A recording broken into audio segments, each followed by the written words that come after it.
Hi everyone, I'm Josh and welcome to Josh Wright Piano TV. Thank you so much for joining me today. I wanted to take a moment today to discuss imagery in music and how it can have an effect on how we play things. This is something that some people write off as just cheesy nonsense. Other people get so wrapped up in it that they start thinking of things that aren't actually happening. Like, oh, if I think of a beautiful pink cloud, I'm going to play this so differently.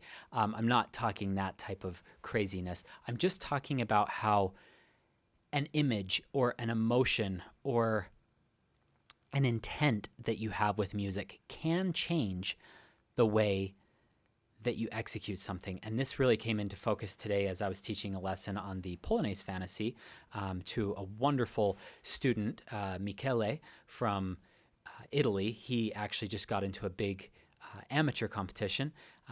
He's retired and just doing wonderful things with the piano.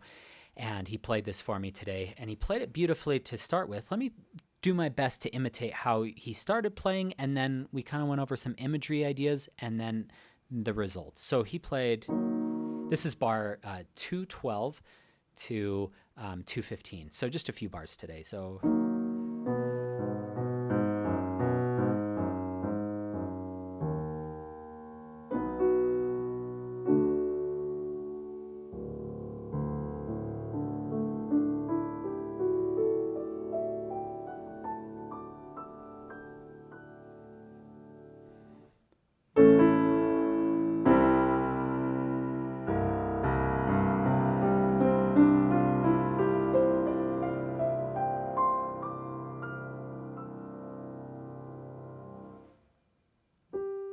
okay, that's kind of how he played it at the beginning of the lesson.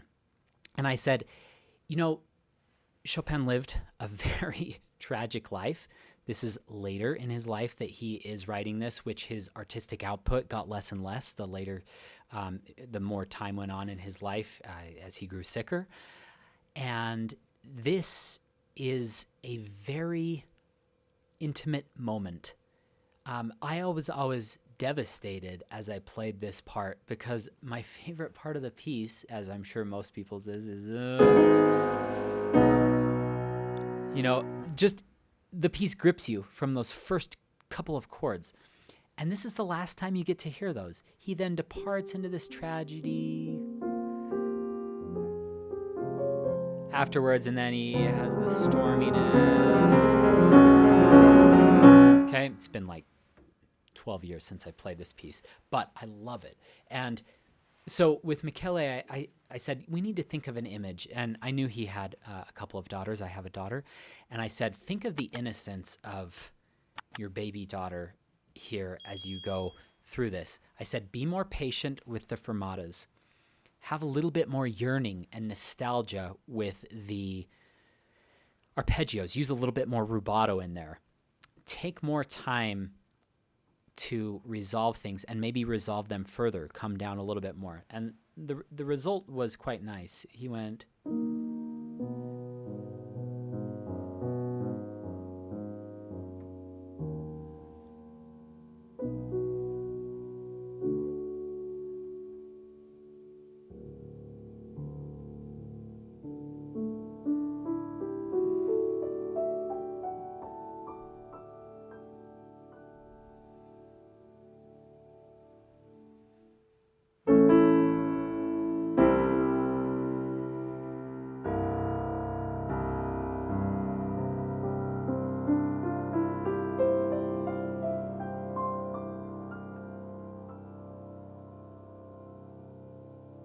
and then melt.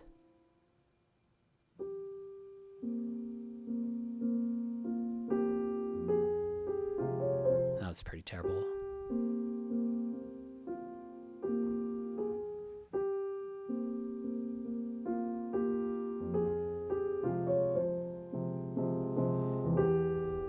See, it totally transforms it. What you end up doing is you end up listening. This is the last time you get to hear this.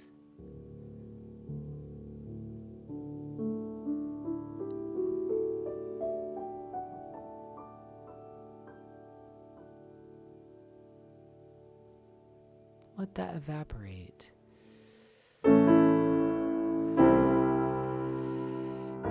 That still has a boldness. That still is forte, but we don't have to kind of attack it.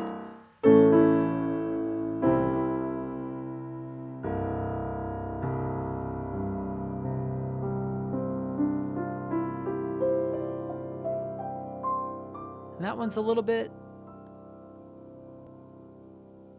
more, it seems more truncated, of course.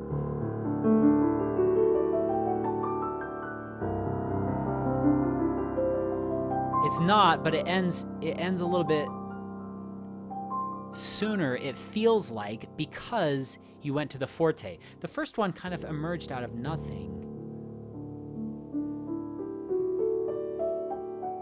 So it feels more rounded. This one, the momentum dies away. So it feels a little shorter, which adds to that nostalgia, because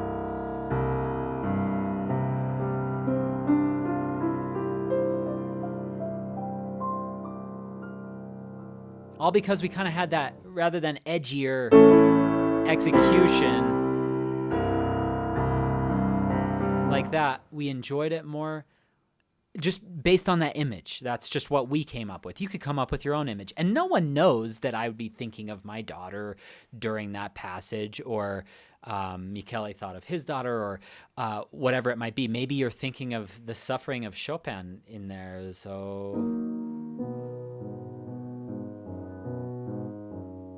this is like the one bright spot during his day, that he actually has a little bit of hope for his ailing condition.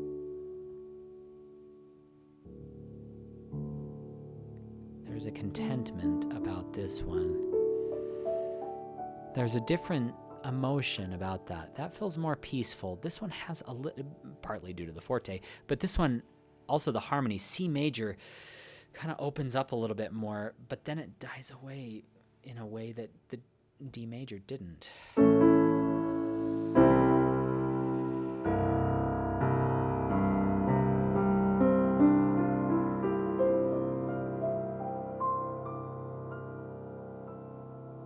And then just listening for that sound to kind of wash away.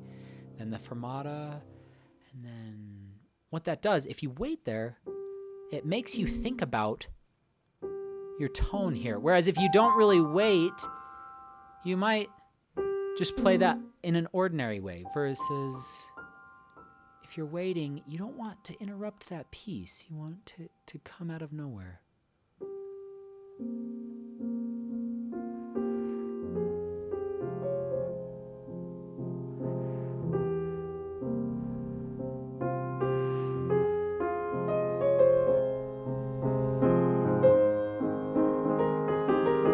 Okay, so I hope that helps. A lot of people will write this video off as, oh, that was complete nonsense, right? Because every person's emotion toward a passage of music is different. But I can tell you, the very best teachers that I've studied with and that I've observed in master classes use imagery all the time to bring out potential in their students. And the students do change. You give them a different image to think about, the mood of the piece changes all of a sudden. The way they stroke the keys, the way they touch the keyboard changes. So I would challenge each of you, try to think of your piece in a new creative way, whether it's a small passage of the piece or the piece as a whole. What are you trying to say with this? Using imagery can really help transform your piece. I hope that helps. If any of you are enjoying this content that I put out on this YouTube channel, I'd be so grateful if you could subscribe.